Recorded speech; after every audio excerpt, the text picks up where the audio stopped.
Question में given है a hard would cylinder, जो एक सिलेंडर शेप का आपका क्या है, एक वुड है जिसकी रेडियस कितनी दे रखी है 2.0 सेंटीमीटर।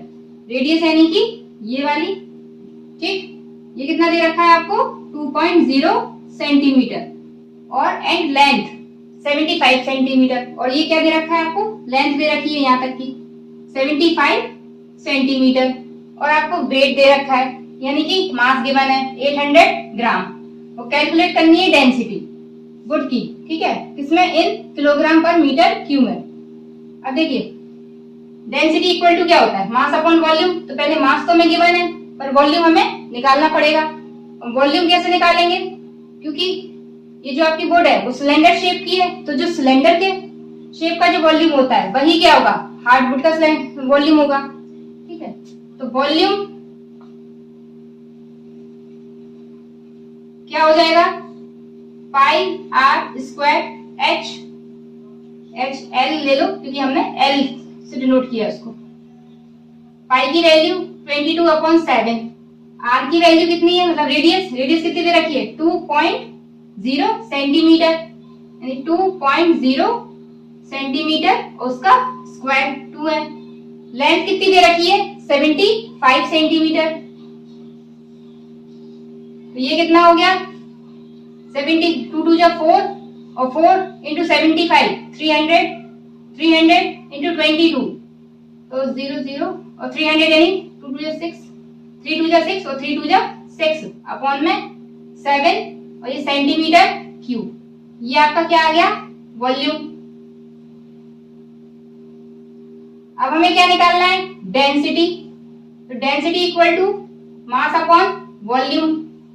मास कितना गिवन है हमें 800 ग्राम, ठीक है, ये मास दे रखा है ना हमको, ये रेडियस दे रखी थी, लेंथ थी और ये वेट था 800 ग्राम।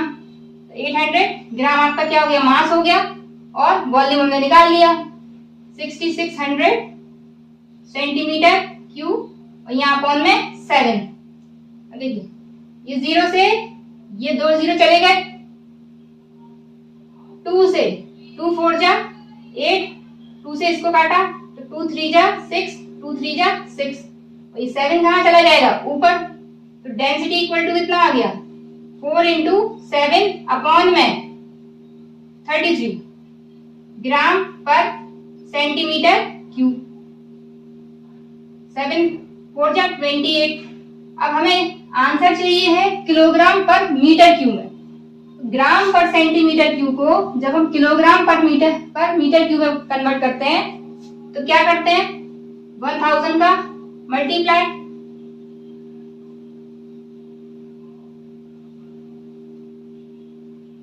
ठीक है। अब इसे डिवाइड करके देख लेते हैं।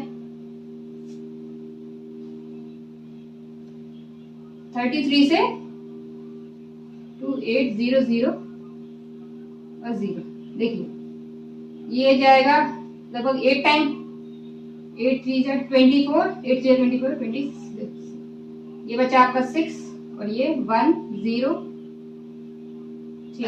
फिर ये 4 टाइम, 4 3 जा 12, 4 3 जा 12 वो 1 13, ये 8 और ये फिर 2, फिर वही आ गया, फिर 8 टाइम ही जाएगा, ये हो गया आपका 160 नहीं 264, फिर ये आपका 16 बचा, पॉइंट लगाएंगे 4 आएगा और फिर यही आता रहेगा, तो लगभग पहले 4 फिर 8 ऐसे ऐसे जाएगा। तो ये आपका राउंड फिगर में 8 डेंसिटी इक्वल्स टू 848.5 किलोग्राम पर मीटर क्यूब। ये आ गई आपकी डेंसिटी। देखिए क्वेश्चन में हमें गिवन है कि आपका एक स्टोन पीस है जिसका वेट कितना है 125 ग्राम, और जब ये जो स्टोन पीस है वो क्या होता है पानी में, वाटर में क्या होता है इमर्ज होता है, तो क्या होता है वो पानी, अगर पानी के अंदर अगर स्टोन जाएगा तो तब पानी को हटाएगा, तो कितना पानी हटा रहा है 55 सेंटीमीटर क्यूब। अब देखिए जब हम वाटर में, अगर मान लो आपकी बकेट भरी हुई है उसमें आपने एक बड़ा सा स्टोन डाला, तो क्या होगा, पूरी भरी हुई है अगर, तो उतना ही जितना उसका स्टोन का वॉल्यूम होगा उतना ही पानी क्या होगा, बकेट से छलक जाएगा, बाहर आ जाएगा। तो यानी कि जितना पानी बाहर आया उसका वॉल्यूम और जो स्टोन अंदर है उसका वॉल्यूम दोनों बराबर हुए। तो यानी कि हम क्या कह सकते हैं, जो स्टोन का जो वॉल्यूम है वो भी 55 सेंटीमीटर क्यूब हो गया। ठीक है, बस यही समझने वाला था। अब हमें क्या निकालना है, इसकी निकालनी है density. Find the density of the stone piece. तो डेंसिटी इक्वल टू क्या होता है, मास अपॉन वॉल्यूम। मास कितना दे रखा है 125 ग्राम अपॉन में वॉल्यूम कितना है 55 सेंटीमीटर क्यूब। अब इसको क्या करो, डिवाइड कर लेते हैं 55 से 125 में, 2 टाइम्स जाएगा 110, 50 पॉइंट लगाया, 0 बढ़ गया, फिर 2 टाइम गया 110, 4 बचा 0, फिर आपका 8 टाइम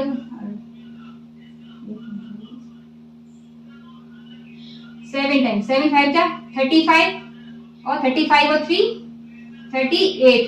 तो ये बचा आपका 5 और 1 15।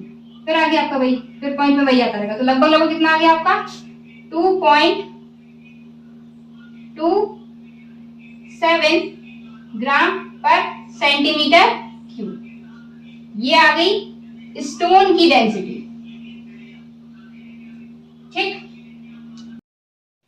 क्वेश्चन में आपको दे रखा है कि एक मेजरिंग सिलेंडर है जिसमें वाटर का लेवल है वो कितना है 46 ml।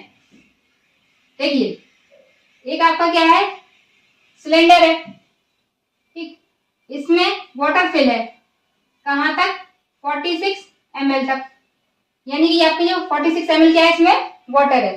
ठीक है, तो ये हमने मान लिया जितना जो वाटर है ये इसका लेवल जो है ये 46 यहाँ आ रहा है। अब क्या हो रहा है कि इसमें क्या हो रहा है, इसका जो वाटर लेवल है वो क्या हो जा रहा है, राइज हो जा रहा है। कितना 74 ml। यहां से बढ़ के ये कितना हो गया, मान लो यहाँ पे आ गया 74 ml। ये बढ़ कब रहा है, जब इसमें एक रबर के स्टॉपर को क्या किया जा रहा है, इमर्ज किया जा रहा है। मतलब जब उसमें रबर का स्टॉपर जाता है तभी क्या हो जाता है, वाटर लेवल अप हो जाता है, राइज हो जाता है। ठीक, देखिए if the mass of the rubber stopper, rubber के स्टॉपर का आपको मास दे रखा है 45 ग्राम और वॉल्यूम किसका दे रखा है आपको, वाटर का दे रखा है। कि पहले कितना था, तो हमने पहले वाले को हमने ले लिया V1, तो पहले कितना था 46 ml, बाद में राइज होके कितना हो गया 74 ml, तो उसको हमने ले लिया V2, वॉल्यूम है ना ये 74 ml। अब देखिए निकालना क्या है, density of the rubber stopper. देखिए जितना पानी हटा होगा या जितना पानी इसमें राइज हुआ होगा उतना ही तो रबर के स्टॉपर का वॉल्यूम होगा।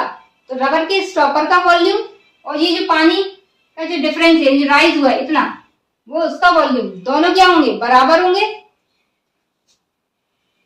तो इससे क्या कर सकते हैं, वॉल्यूम निकाल सकते हैं direct, V2 minus V1। V2 कितना है 74 ml माइनस V1 कितना है आपका 46 ml। जब आप माइनस करेंगे तो कितना आ जाएगा इसकी वैल्यू आ जाएगी आपकी 28 ml। ml को हम सेंटीमीटर में भी लिख सकते हैं, कैसे 28 सेंटीमीटर क्यूब, क्योंकि इसका जो आंसर होगा वो हमें सेंटीमीटर में देना पड़ेगा। तो ग्राम और सेंटीमीटर में आएगा या फिर किलोग्राम पर मीटर में आएगा, मीटर क्यूब में। अब देखिए डेंसिटी इक्वल टू कितना होता है, मास अपॉन वॉल्यूम।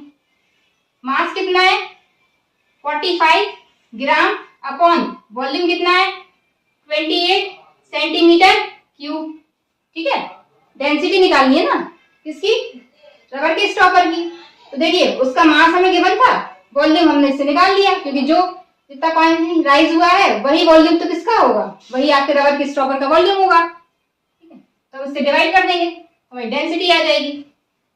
अब हम क्या करते हैं 28 से 45 में डिवाइड करके देखते हैं। तो ये जाएगा पहले 1 टाइम, फिर ये आपका बचा 7, 0 पॉइंट लगाया 0, और ये 6, 8 जा 48, 6 2 जा 12 और 4 16 2, फिर ये लगभग आपका आ जाएगा 1.61 ग्राम पर सेंटीमीटर क्यूब। ये क्या आ गई? रबर के स्टॉपर की क्या आ गई आपकी डेंसिटी फाइंड आउट कर लिया हमने। नेक्स्ट क्वेश्चन में आपको गिवन है कि एक सिलेंडर है जिसमें क्या है 50 ml वाटर फिल है। एक सिलेंडर है जिसमें क्या है वाटर फिल है कहां तक 54 ml तक। फिर क्या होता है इसके अंदर एक ग्लास स्टॉपर को इमर्ज कराया जाता है। तो क्या होता है इसका जो वाटर लेवल है वो राइज हो जाता है और कितना हो जाता है 76 ml। तो जैसे इसके अंदर स्टॉपर गया तो कितना हो गया इसका वाटर लेवल 76 ml, यानी कि जितना ग्लास स्टॉपर का वॉल्यूम रहा होगा उतना ही क्या हुआ होगा वाटर जो है राइज हुआ होगा। ठीक, अब क्या होता है तो हमें क्या मिल रहा है देखो वॉल्यूम, इसको हम वॉल्यूम V1 और V2 ले लेते हैं। वॉल्यूम V1 कितना है आपका 54 ml, V2 कितना है 76 ml। फिर आगे कह रहे हैं when a small piece of cork of 3 gram is tied. इसमें क्या होता है कि 3 ग्राम की आपकी कॉर्क जो है इसमें बांधकर साथ में इसके ग्लास स्टॉपर के साथ में उसको भी क्या कराया जाता है इमर्ज कराया जाता है वाटर में। तो क्या होता है वाटर लेवल जो है 91 ml हो जाता है। अब ये और बढ़ गया, कितना आ गया 91 ml। देखिए हमने सही निकाल, यहां से अपन ये निकाल सकते हैं कि वाटर कितना हटाया गया होगा। जब आपका स्टॉपर डला था तो वाटर कितना, यानी कि जितना वाटर हटाया गया था तो उतना ही तो क्या था ग्लास जो स्टॉपर था उसका वॉल्यूम था। तो उसका वॉल्यूम तो ये है जितना ये हटाया गया। अब यहां से यहां तक का ये वाला जो वॉल्यूम होगा वो किसका होगा कॉर्क का। ठीक है, तो अगर हम इसको हम ले लेते हैं थर्ड वाले को V3, यानी वॉल्यूम वो कितना दे रखा है आपको 91 ml। तो अगर हम 76 में से 91 को माइनस करें तो हमें क्या मिलेगा कॉर्क का वॉल्यूम मिल जाएगा। और हमें कॉर्क का ही वॉल्यूम चाहिए। क्यों चाहिए? क्योंकि उन्होंने क्या रखा है आपसे calculate the volume of the glass stopper as well as that of the cork piece. आपको क्या करना है ग्लास स्टॉपर का वॉल्यूम भी निकालना है और साथ में आपको क्या निकालना है जो कॉर्क का पीस है उसका भी वॉल्यूम निकालना है, और साथ में जो कॉर्क का जो पीस है उसकी आपको डेंसिटी भी निकालनी है। ठीक है, तो पहले हम क्या करते हैं वॉल्यूम निकाल लें दोनों का। वॉल्यूम ऑफ ग्लास स्टॉपर,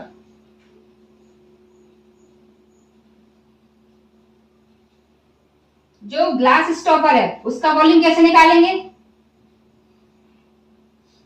ये 76 में से 54 को माइनस करते हैं तो ये वाला जो वॉल्यूम निकला है ये जो आएगा ये तो उसका वॉल्यूम होगा। तो क्या किया 76 ml माइनस 54 ml, ये कितना बचा आपका, ये हो गया आपका 22 ml।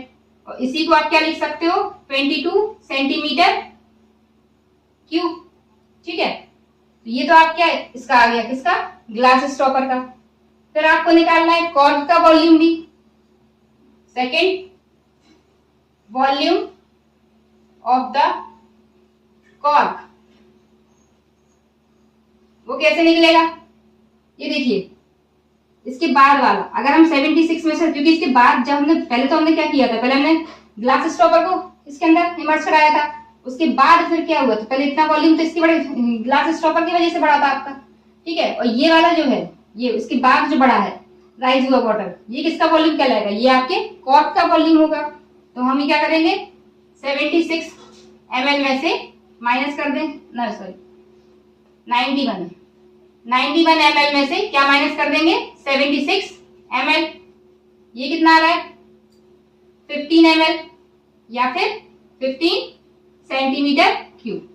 तो ये हमें ग्लास स्टॉपर का वॉल्यूम मिल गया 22 सेंटीमीटर क्यूब और कॉर्क का वॉल्यूम मिल गया हमको 15 सेंटीमीटर क्यूब। अब हमें निकालनी है density of the cork. Density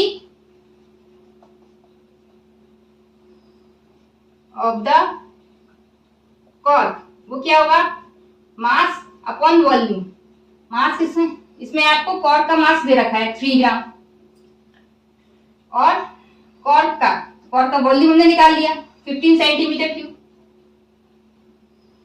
जब आप इसका डिवाइड करोगे तो कितना जाएगा, 0.2 ग्राम पर सेंटीमीटर क्यूब। अब इसी को अगर आपको, ये तो उसमें आ गया ग्राम पर सेंटीमीटर क्यूब में, ठीक है, इसको निकालना है हमको एसआई यूनिट में। तो एसआई यूनिट क्या होती है, किलोग्राम पर मीटर क्यूब। तो उसमें निकालेंगे तो हम क्या करेंगे, जो 0.2 है इसमें हम क्या कर देंगे, 1000 का मल्टीप्लाई कर देंगे और ये क्या बन जाएगा, किलोग्राम पर मीटर क्यूब। तो ये कितना आ जाएगा, 200 किलोग्राम पर मीटर क्यूब। ये आ गई आपकी डेंसिटी और ये आ गया उसका, ये वॉल्यूम निकालने थे दोनों वॉल्यूम भी निकाल लिए हमने, ग्लास स्टॉपर का भी निकाल दिया और कॉर्क का वॉल्यूम भी निकाल दिया।